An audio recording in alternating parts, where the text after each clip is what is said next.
Singh. Am I audible at the back? Yeah.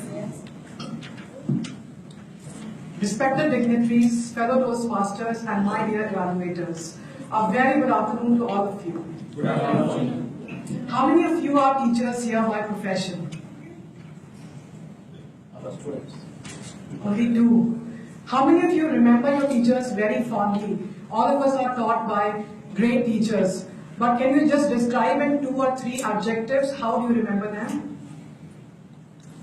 Very sharp-minded. Very sharp-minded, okay. Teachers. One by one, yes? Dedicated. Punishment. Okay. So we all were taught by great teachers, and we remember only the teachers who left an indelible mark on us. We remember them. Now I'll just narrate a short story about my childhood. When I was young in grade 5, my teacher gave us an essay to write on. What do you want to be when you grow up? Everyone wrote, I want to be an engineer, doctor, lawyer, scientist. I was the only one who wrote, I want to be a teacher. My teacher called me out in front of the class.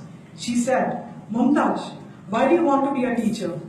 I was very, very nervous, and innocently I said, Miss, I don't know how will they become engineers, doctors, scientists if they don't have good teachers.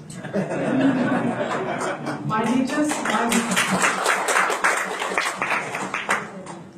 smiled, and she said, Mumtaj, you will be a great teacher one day. I went back to my place smilingly. As time passed by, this proved that there was some element of teacher in me. And as I grew up, I had this passion in me. But as Indian parents, they always pressurize their child. They should not be less than either doctor, engineer, or a scientist. So I decided that I should switch over to some other job. When I was in 1990s, I graduated, and then I found a very attractive field of MBA. At that time, it was growing as a new field. I did MBA, and I was really charmed, fascinated by the corporate world.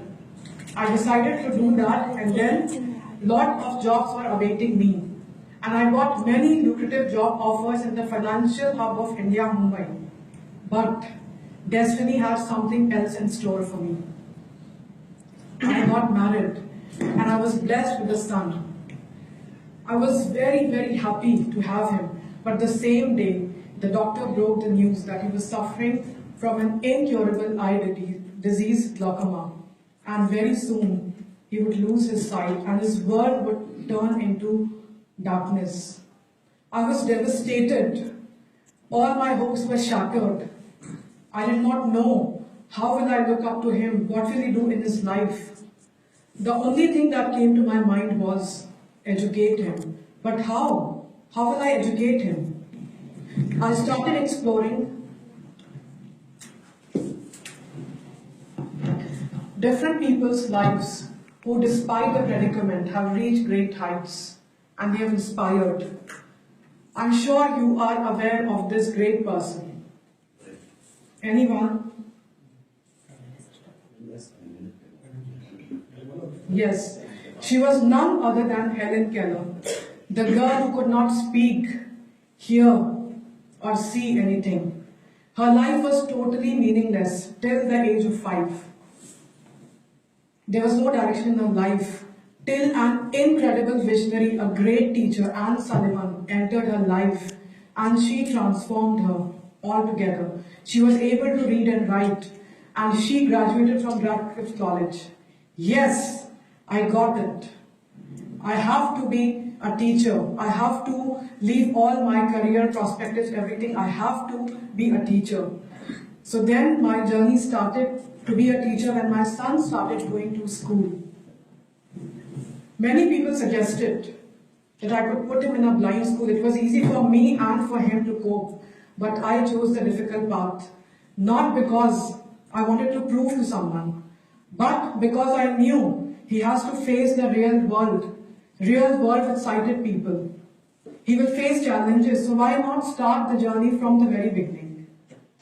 Many people said you are too ambitious, but I accepted whatever they said. And then we started together. In the normal school, it was very, very difficult for him to cope.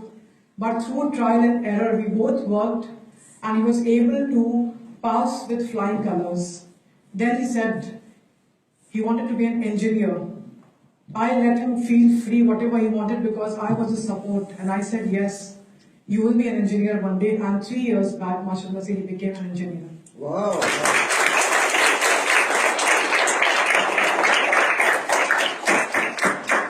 All of us sitting here, our parents, siblings, in every person there's an element of teacher. Yes or no? Yes. Yes.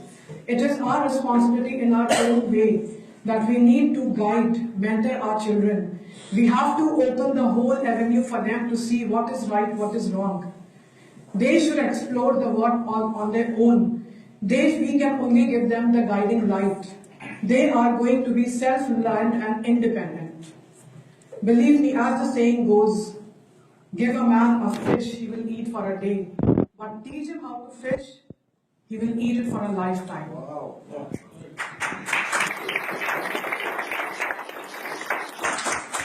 So empower your child to think independently. Don't put restrictions. Let him be whatever he wants to be. And kindle the minds of the children. I'm very fortunate today that my very favorite teacher, Dr. Kazmi, is sitting here. He taught me in Thank you, sir, for transforming my life. Whatever I am is because of teachers great like you, and I'm passing on my legacy to my students. Thank you.